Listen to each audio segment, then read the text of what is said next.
Շնորհակալություն, հարգելի գործընկերներ, ես ցանկանում եմ, մենք հաճախ ենք խոսում, հա, տնտեսական բնույթի հանցագործության մեջ են մեղադրում Սամվել Սարգսյանին, բայց այդ արարքները հիմնավոր կասկածի շեմն անգամ չեն հաղթահարում։ Ես մի քիչ sense ժողովրդի մարդկանց համար, ոչ իրավաբանների համար հասու եղանակով փորձեմ պարզաբանել, թե այդ արարքը նախ իրանից ինչ դրսևորում ունի եւ դրան ինչ քրեիրավական գնահատական են տալիս ու որ մեր ժողովուրդն էլ պատկերացում ունենա, հա մենք ասում ենք ապօրինի, բայց ես ցանկանում եմ որ յուրաքանչյուր անձ ինքը իր մեջ վերլուծի եւ ինքը գա նաեւ այն համոզման, որ իրոք կատարվող գործողությունը ապօրինի է եւ քաղաքական հետապնդման կոպիտ դրսևորման ձև ունի իր մեջ։ Նայեք, այդ տնտեսական հանցագործությունը ասվածը, հա, փողերի լվացումը ասվածը իր մեջ ունի հետեւյալ դրսևորումը, հա, տվյալ այս դեպքում։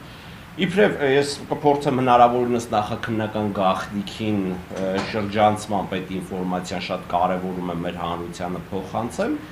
Ուրեմն ստացվում է հեծ ՀԲ ընկերության մի քանի պաշտոնյա անձինք, հա, ղեկավար պաշտոն զբաղեցնող անձինք հիմնադրում են X ընկերություն եւ X ընկերությամբ իրականացնում են որոշակի գործողություններ։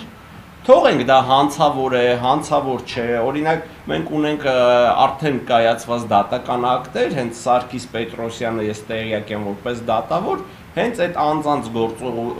գործընկերներից մեկի մասով հաստատված է համարել, որ փողերի լվացման հանցակազմ գոյություն չունի։ Հիմա ինչ էր ասում վարույթ իրականացնող մարմինը, այդ ընկերության հետ Սամվել Կարապետյանը որևէ կապ եւ առնչություն չունի, հա, խոսքը վերաբերում է կայծաղբյուր ընկերությանը, որևիցե ձևով կապ եւ առնչություն չունի, բայց քննչական մարմինը ունի հետեւյալ դատողությունը, հա, ու շատ մեր համար զավեշտալի է, որ այդ աբսուրդի ժանրից բխող դատողությունը կիսում է նաեւ Վճռաբեկացյանը, ասում է, այ գիտեք, քանի որ հեծի աշխատողներն են ստեղծել այդ ընկերությունը, իսկ դուք հանդիսանում եք հեծ ՓԲ ընկերության հիմնադիր, ուրեմն նրանց կողմից կատարած փողերի լվացման, հա, իրանց ձևակերպման փողերի լվացման, դա փողերի լվացման ոչ մի դրսևորում գոյություն չունի, վստահ եմ այդ գործը հետո կքննվի ու մարդիկ ավելի մանրամասը կտեղեկացվեն, ասում է, այ նրանք որ արել են այդ գործողությունը, ուրեմն դու էլ քանի որ հեծի հիմնադիրն ես, ուրեմն արել են քո կազմակերպմամբ։ Ասում ենք, այ եղբայր ջան, հələ մի հատ փաստաթուղթ ցույց տու, մի հատ ապացույց ցույց տու, մի հատ վկայի ցույց տու, որ օրինակ այս մարդը որևէ ձևով առնչություն է ունեցել այդ ընկերության հետ, տնօրեններին կամ ղեկավարներին ասելա սենց վարվեք, նենց վարվեք, 0 պատասխան, 0 արձագանք, միակ փաստը այն է, որ ինքը հանդիսանում է հեծ ՓԲ-ի հիմնադիրը, իսկ եթե հեծ ՓԲ-ի աշխատակիցները հիմնադրել են ընկերություն ու կատարել են ենթադրյալ հանցագործություն, ես ենթադրյալը շատ եմ կարևորում, քանի որ դրան էլ ենք ծանոթ, այդտեղ էլ հանցագործություն չկա։ Կատարել են ենթադրյալ հանցագործություն, ուրեմն այդ ընկերության հիմնադիրը կազմակերպել է այդ արարքը, որպեսզի ժողովրդի համար պատկերավոր դառնա, նաև մեր քննիչների, թե իրանք ինչ ապօրինության շղթայի մեջ են մտել, ստացվում է, եթե քննչական կոմիտեի քննիչներից մեկը կաշառք է վերցնում, ուրեմն մենք ողջամտորեն կարող ենք ենթադրել, որ այդ կաշառք վերցնելու գործընթացը կազմակերպել է քննչական կոմիտեի նախագահը։ Բայց կարանք մի քիչ մեր մտավարժանքը էլ ավելի զարգացնենք, չէ, ունենք նաև երկրի բարձրագույն ղեկավարություն, չէ, մի քայլ էլ վերև բարձրանանք, բայց չէ, որ այդ համակարգի մաս է կազմում։ Ուրեմն քննչական կոմիտեի նախագահի հետ նաև երկրի բարձրագույն ղեկավարությունն է կազմակերպել այդ կաշառք վերցնելու գործընթացը։ Այս տիպի աբսուրդի ժանրից ենք մենք խոսում ու դրան Առաքելյանի դատարանը տվել է իրավական դիրքորոշում, մասնարարպես մեջբերել է այդ ձևակերպումը եւ ասել է, որ այն զուրկ է ողջամիտ իրավական բանականության սահմաններից, հա։ Նայեք, Առաքելյանի դատարանը նման ձևակերպում է տվել, որ մենք բացառիկ դեպքերում այդ որ ողջամիտ իրավական դատողության սահմաններից դուրս է դատական ակտերում շատ հազվադեպ ենք մենք նման ձևակերպումների ականատես դառնում, բայց դատարանը նման ձևակերպում է տվել։ Այդ նույն դիրքորոշումը կիսել է նաև հակակոռուպցիոն վերաքննիչ դատարանի դատավոր Ժենյա Մելիքսեցյանը։ Ժենյա Մելիքսեցյանը նույն ձևակերպումը կիսել է։ Բայց սրա վերաբերյալ բողոք է տարվել Վճռաբեկ դատարան, գործընկերս նշեց արդեն Վճռաբեկ դատարանը դա վարույթ է։ Բայց դրան նախորդել է կամ իրար դեպքում հաջորդել է մեկ այլ դատավարական process, հա, մինչև Վճռաբեկ բողոք կտանեին, Վճռաբեկ դատարանը որոշեր վարույթ ընդունում թե չէ, իրանք նորից են մտել դատարան, որպեսզի կալանքի ժամկետ երկարացնեն։ Երբ որ նորից են մտել դատարան, այդ ժամանակ իբր այս եղածը մի կարում էին հիմնավորեին, մի դրվագել էին ավելացրել իբրև թե փողերի լվացման դրվագ։ Այդ դեպքում էլ Առաջիացյանի արդեն մեկ ուրիշ դատավոր, հա, որոշում կայացրեց եւ հիմնավորված համարեց, որ հաստատեց, որ հիմնավոր կասկածի առկայություն, ինչպես են սկզբնական դեպքում, այնպես էլ էս երկրորդ դրվագում, որը նոր էր, բացարձակ գոյություն չունի։ Դրա դեմ իհարկե նաեւ մենք ենք բողոք տարել, նաեւ դատախազությունն է բողոք տարել։ Վերաքննիչ դատարանի դատավոր Կարեն Ամիրյանը մերժել է եւ մեր բողոքը եւ դատախազության բողոքը, այսինքն հաստատված է մնացել, որ փողերի լվացման դրվագ գոյություն չունի։ Մենակ կա կոչի հետ կապված դրվագով է հիմնավոր կասկածը հաստատված համարը։ Կարեն Ամիրյանը նաև նշել է, որ այլընտրանքային խափանման միջոցների կիրառումն է տվյալ դեպքում անհրաժեշտ եւ կալանքի երկարացման հիմքեր այլևս գոյություն չունեն։ Բայց մենք օրերի ընթացքում, հա, կարելի ասել ժամերի ընթացքում, որ քննիչես նոր միջնորդությունը պետք է մուտք անի դատարան,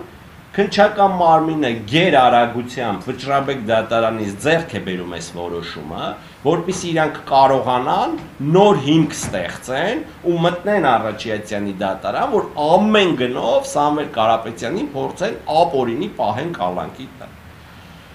Ես իհարկե ծանոթացել եմ Վճռաբեկ դատարանի այդ արտահայտած դիրքորոշումներին, եթե կարելի է դա այդպես ասել, ուրեմն այս որոշումը ըստ էության բաղկացած է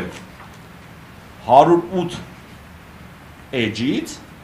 108 էջից մոտ 99%-ը բացարձակապես copy-paste են, հա, բողոքներ, գործի դատավարական նախապատմություն այս կոմենքում, մենակ 3-4 էջը, որ կարելի ասել Վճռաբեկ դատարանի իրավական դիրքորոշումներ են, իսկ այդ իրավական դիրքորոշումներն ըստ էության հանգում են հետևյալին, որ չէ նման դեպքերում, քանի որ այդ արարքը ունի ավելի լատենտային հատկանիշ, նման դեպքերում հիմնավոր կասկածի շեմը պետք է ավելի նվազ գնահատել եւ պետք է հիմնավոր կասկածի առկայությունը փաստել։ Ես խորը մտավախություն ունեմ եւ տա Աստված, որ այդ մտավախությունը երբևէ չհաստատվի, որ այս որոշումը չի գրվել Վճռաբեկ դատարանում։ Վճռաբեկ դատարանի դատավորները այդ 14 հատորանոց գործի նյութերին, չգիտեմ այն ժամանակ քանի հատոր էր։ 14 էր։ Հատոր գործի նյութերին չեն էլ ծանոթացել։ Վստահ եմ, այնտեղ մենք ունենք 5 դատավոր, իրանք ոնց են նայելու իրանք օգնականների աչքերին ու ամեն մի օգնականի մոտ հիմա ես դատարանում դատավորի օգնական եղել եմ ու գիտեմ ծավալուն գործով դատական ակտ գրել են էլ մի քանի դատավորների խմբի կազմում, ինչքան ծավալուն քննարկումներ իրանց մեջ պետքա տեղի ունենացած լինի։ Ես խիստ մտավախություն ունեմ, որ իրանք չեն գրել ու ոնց են նայելու իրանք օգնականների աչքերին, թե ի վերջո այդ օգնականները չեն մասնակցել այդ քննարկումներին, չեն կազմել դատական ակտերի նախագծեր, այս ակտը որտեղից ի հայտ եկա, ոչ ոք իմ խորին համոզմամբ չի կարտացել, դա սա իմ սուբյեկտիվ կարծիքն է, իմ սուբյեկտիվ ենթադրությունն է, հիմնված այն փաստերի վրա, որ այսպիսի գերարագությամբ իրանք չէին կարող այդ ծավալուն գործը ուսումնասիրել, այդ ծավալուն գործը քննարկել ու վերլուծել եւ գալ նման անտրամաբանական անհիմն հետևության։ Այս դատական ակտով թեև իրանք կոչված են երաշխավորելու արտարադատության դատական համակարգի հեղինակությունը, բայց այս դատական ակտով իրանք արտարադատության ու դատական համակարգի հեղինակությունը նսեմացնում ու տասնապատիկ ցածրացնում են։ Ստեղ իրանք շատ սխալ իրավական վերլուծությունների են հանգել ու ելի եմ ասում, եթե հեծի աշխատողները կատարել են ձևականորեն, հա, պայմանական վերցած, որևիցե հանցանք ու դա կարելի է վերել, ասել ուրեմն հեծի հիմնադիրը դրա կազմակերպողն է, այդ նույն տրամաբանությամբ պետական ապարատում ցանկացած չինովնիկի կատարած հանցագործության համար երկրի բարձրագույն ղեկավարին կարելի է նույն տրամաբանությամբ քրեական պատասխանատվության ենթարկել։ Ինչը թե ես եմ ասում, թե դատական ակտ կայացրած դատավորներն են ասում, զուրկ է ողջամիտ տրամաբանության, ողջամիտ բանականության սահմաններից։ Բայց ինչի է այսքան բանն արվում, էլի մենք նաև սրա ակունքներին պետք է գանք, ժողովուրդ ջան։ Վստահ եմ բոլորը նկատեցիք, որ փողերի լվացման այս հատկանիշները երբ որ դուրս եկան, թե պետական մակարդակներում, հա, ժողովրդի մեջ բոլորը դատապարտում են այդ դրսևորումը, որ ոնց կարելի է եկեղեցուն պաշտպանելու խոսք ասվի եւ դա համարվի հանցագործություն։ Դրա վերաբերյալ նաև միջազգային հանրությունից են բազմաթիվ բացասական արձագանքներ լսում, այսպես ասած, մեր իրավակիրառ մարմինը, ով այդ հոդվածը դրել է, խայտառակվում է դրա ձեռքը ու չի կարողանում որևէ ձև հիմնավորել, որ լավ, դա իր մեջ պարունակում է հանցագործության հատկանիշներ, այդ կոչի դրվագը։ Ավելին ասեմ, այդ կոչի դրվագով մենք ունենք փորձագիտական եզրակացություններ, ունենք պրոֆեսորների, մասնագիտական կարծիքներ, հա, լեզվաբանների, հոգեբանների, որ դա իր մեջ իշխանությունը զավթելու, չգիտեմ, իշխանությունը յուրացնելու որևէ էլեմենտ իր մեջ չի պարունակում։ Դա ուղղակի եկեղեցուն պաշտպանելու վերաբերյալ մարդու արտահայտած խոսք է։ Այսինքն ստացվում է, որ մեր քննչական մարմինները, նաև դատախազական մարմինները մտավախություն ունենալով, որ այդ դրվագով բնականաբար այս գործը չի կարող ապրել եւ չի կարող հեռանկար ունենալ, իսկ թե ներպետական մակարդակում, նաեւ միջազգային մակարդակում իրանք խայտառակվում են, որ նման ապօրինի հոդվածով են մարդուն մեղադրում, դրա համար այսպեսի շինց ու մեղադրանքներ են փորձել առաջադրել իբրև թե փողերի լվացում, որ կարողանան իրանց այն նախկին խայտառակությունը ինչ որ ձևով քողարկել եւ մարդկանց սուտ ինֆորմացիա հրամցնել, թե Սամվել Կարապետյանը բացի կոչից նաև ախր փողերի լվացում է իրականացրել։ Ամփոփելով խոսքս կցանկանամ մի բան ասել։ Մեր երկրում վերջի ժամանակներս հաճախ ենք մենք լսում, որ ուղիղ եթերում հրավիրում ենք հրապարակային բանավեճի, հիմա նույնը ես եմ ասում։ Ուղիղ եթերում հրավիրում եմ հրապարակային բանավեճի Վճռաբեկ դատարանի այս դատական ակտը կայացրած բոլոր դատավորներին։ Թող գան եւ փորձեն հիմնավորել, որ կատարել են օրենքից, սահմանադրությունից եւ հենց այդ գործի հանգամանքներից բխող անաչառ եւ օբյեկտիվ դատական ակտ։ Հրավիրում եմ հրապարակային բանավեճի Սամվել Սարգսիչին առաջադրած մեղադրանքի վերաբերյալ, ով կուզի թող ներկանա, ով ավելի լավ կկարողանա դրան մեր հարցերին պատասխանել, թող ներկանա։ Ուղիղ եթերում մենք կոնկրետ ես պատրաստակամ եմ ցանկացած հարցադրման պատասխանել եւ նրանց տալ հարցադրումներ ու վստահ եմ մեր բնակչությունը, մեր ժողովուրդը, թե ներ քաղաքական, թե մեր երկրից դուրս ապրող մեր հայրենակիցները կտեսնեն, թե ինչ ակնհայտ ապօրինի մեղադրանք է առաջադրվել Սամվել Կարապետյանին։ Կուզի թող հսկող դատախազը գա այդ բանավեճին, կուզի թող քննիչը գա, կամ իրանց ղեկավարները կան, ընդհուպ մինչև, չգիտեմ, ամենաբարձր մակարդակով, ով լավ, ամենից լավն է տիրապետում այս գործին, կլինի մի հոգի, կլինի 10 հոգի, հրավիրում եմ հրապարակային բանավեճի։ Թող գան ուղիղ եթերում բանավիճենք ու կտեսնեք, որ ստեղ բացի ապօրինությունից ուրիշ ոչինչ գոյություն չունի։ Շնորհակալ եմ։ Ես ճիշտ հասկացա, նաև հրավիրում եք Նիկոլ Փաշինյանին։ Չէ, Նիկոլ Փաշինյանին չենք հրավիրում։ Նիկոլ Փաշինյանի նախկին օգնական Աննա Վարդապետյանին։